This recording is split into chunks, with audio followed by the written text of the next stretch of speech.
Hi everybody, I'm Seth Davis, and welcome to my channel, Center for Healing Arts. When a baby comes out of the mother's womb, a lot of things are happening at that moment. The pubic symphysis on the mother comes apart, and the baby is birthed. So from the baby's perspective, a lot is happening at that moment. It takes its first breath, it sees its first light, and it's introduced into the reality of its new existence on Earth. And in addition to that, a lot of subconscious things are happening too, in terms of like the mother-child connection and all of the subconscious impulses that are going on with that relationship. So when a baby comes out, basically its body is malleable. It's basically like a bag of water. That's why a baby can fall off the table and it will still be okay, because the body is soft like water. It's malleable. And over time, as we age and gravity is pushing down on us, the tissue starts to harden and it begins to atrophy. So one of the first connections is between the mother and child is the baby learns really fast that if it cries, then somebody will come and it will tend to its needs. So mother or father will come and it will get food or whatever it wants. So that's the first connection. But as we go through, and the baby is growing, at a certain point, baby is going to do something where mother says, no, no, no, don't do that.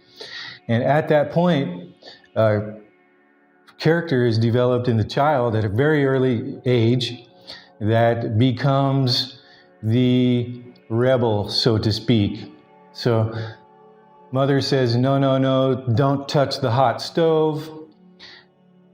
Many times baby's reaction will be, I'm going to touch the hot stove anyway.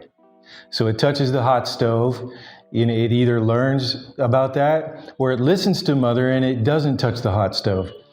But at a certain point, baby does something and mother says no, and the baby disconnects. So in that moment, a character is born in the child of rebelliousness or whatever it is. So from that moment on, that begins the relationship. So as we grow up, I mean, a lot of traumatic things happen. Traumatic things happen in school when you grow up, on the playground, between children, all that kind of thing happens.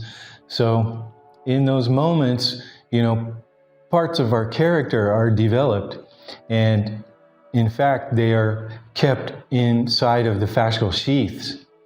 So again, that's why a person looks like how they look, is because the body is made up of the experiences that the person's had. So the fascial sheaths are what projects that image out to public, or to what people see with their looking eyes. So again, you're like a basic walking record of your existence. So by the time you're 20 or 30, your patterns have fully developed in the body. And in a way, that's what we become, because that's what we think we are. So if the fascial sheaths are released from their adhesions, or if the fascia changes from a semi-solid to a semi-liquid, the person's body will reorganize in an integrative way, and basically they add other dimensions to themselves that weren't there before, because there's proper spacing between the muscles and bones. So now there's a place for the new understanding to come in at and live there. So that means if you make the space in the body, the Atma, the soul, can actually come into the body a little bit more and be seated in there a little more comfortably. And from that position, you feel a little bit more like yourself than you did before. operating here in this so-called third dimension. So again, that's why fascia is so important, is because it's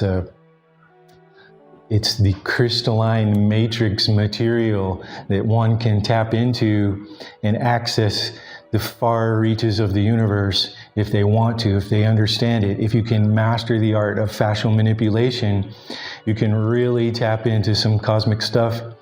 So if you like this kind of thing, I invite you to hit the like and subscribe button and the notifications bell so you can receive all of the future videos that we make for you. Thanks everybody for watching. God bless and Godspeed.